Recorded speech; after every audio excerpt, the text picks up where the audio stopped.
President Biden ends his first tour of the Middle East after a short and controversial meeting with Crown Prince Mohammed bin Salman of Saudi Arabia.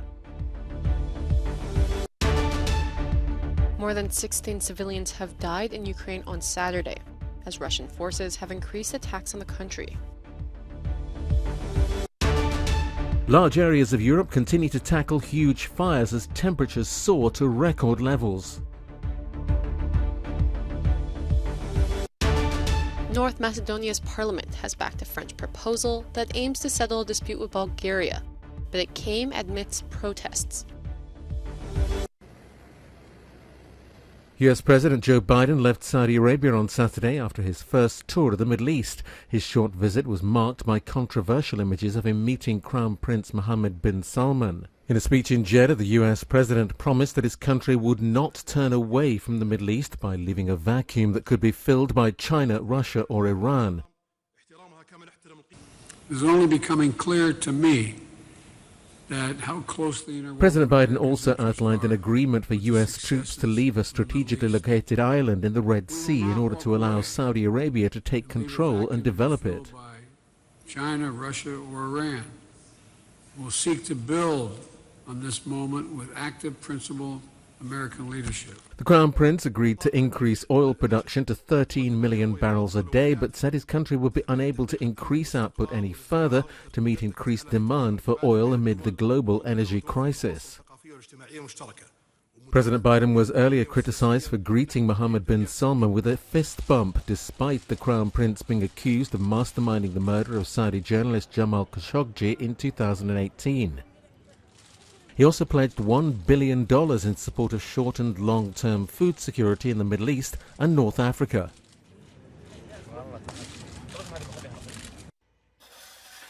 Kramatorsk, a major city in Ukraine's Donbas region, is dealing with the aftermath of a strike in its central square. While there were no casualties in this attack, it is one of a series of strikes across Ukraine, as Russian officials announced plans to step up their attacks on the country. On Saturday, strikes killed at least 16 civilians. Attacks by Russian forces hit areas in the north, the east, and the south of Ukraine. Ukraine's second largest city, Kharkiv, is one of the places to see a severe bombardment in recent days.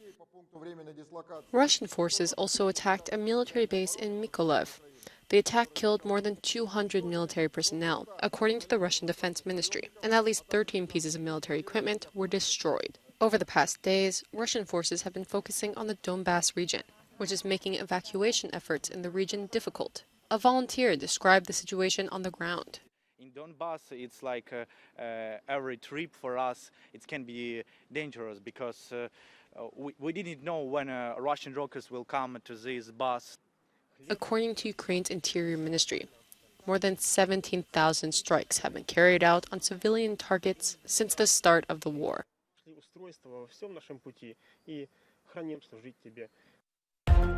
Russian opposition activist Andrei Pivovarov has been sentenced to 4 years behind bars for leading a banned pro-democracy group. The former director of Open Russia is the latest critic of President Vladimir Putin to be sent to prison as Moscow continues its crackdown on independent media. Speaking from his metal cage in court, the 40-year-old said change is coming for Russia sooner or later and that progress cannot be stopped. Firefighters in Portugal are battling devastating blazes as much of the country remains on wildfire alert. Earlier, a plane tackling forest fires in the north crashed, killing its pilot. The government doesn't clean anything, he says. The private individual cleans more than they do. The trees sometimes even form a tunnel, one on top of the other. This shouldn't exist. How can the fire not pass from one side of the road to the other? Of course it does. The furnace engulfing swathes of southwest Europe is the second in weeks, with scientists blaming climate change and predicting more frequent and intense episodes of extreme weather. In France, the situation is still tense. There have been 3,150 hectares burnt by fire, he says, but I must stress that the fire is still not under control. It's still not contained. This is an extremely important point to underline. In Spain, after 3 days of failed attempts, officials coordinating firefighting efforts said the situation had slightly improved on one of the fire fronts. And in western Romania, firefighters have extinguished more than 20 vegetation fires in the past 3 days, affecting almost 100 hectares of crops. Locals tried to tackle the blaze themselves, fearing it might reach their houses. North Macedonia's parliament has backed a French proposal that aims to settle a dispute with Bulgaria and clear the way to EU membership talks. But it came amidst protests from the opposition, which abstained and left the room.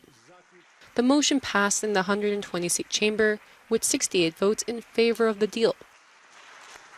The deal proposes that North Macedonia's constitution be amended to recognize a Bulgarian minority. Brussels welcomed the decision. President of the European Commission, Ursula von der Leyen, congratulated the country. She had traveled to North Macedonia on Thursday to advocate for the vote. The country's biggest opposition party opposed the deal, and it argued that it endangered Macedonian identity. However, the public's opinion is split. To tell you the truth, one person said, I am not committed to any side, but I still think it will be better now. Another person said, I am not satisfied. I am Macedonian, not Bulgarian. We have been Macedonians for generations. Whoever wants to be a Bulgarian, let him be. I am Macedonian, and this agreement is bad. The European Union will start negotiations with Albania and North Macedonia next Tuesday.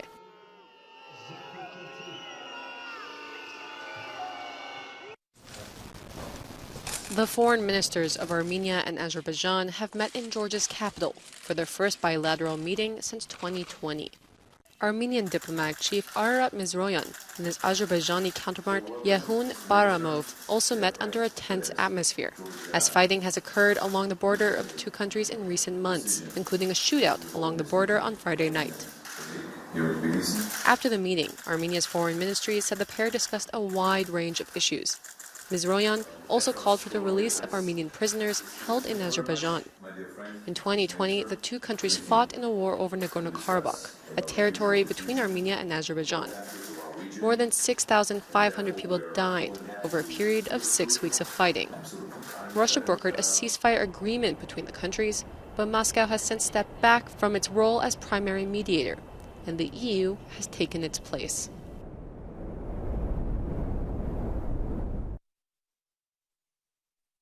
Israel's army has released footage of strikes it carried out on the Gaza Strip. According to Israeli officials, the airstrikes, which took place early Saturday, were reportedly on a Hamas military site that housed materials to manufacture weapons. The attack reportedly also damaged nearby homes, but there were no casualties, according to Palestinian sources. The strike was also in response to rockets fired into parts of southern Israel from Gaza late Friday night. No Palestinian group has claimed responsibility for the attack, but Israel blames Hamas. The group has ruled the Gaza Strip for 15 years, the same amount of time as Israel's blockade on the territory has been in place. The exchange took place hours after U.S. President Joe Biden left Israel after a 3-day visit.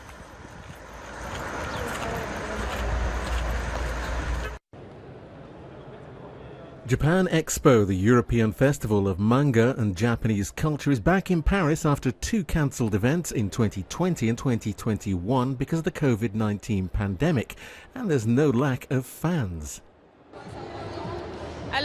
I'm very happy to be here, she says. It's the first Japan Expo since COVID, since we were not allowed to be in a convention. We're really happy to be here.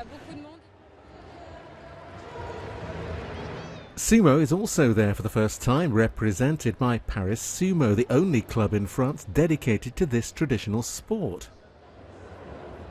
We also really wanted to go behind the clichés about sumo, he says.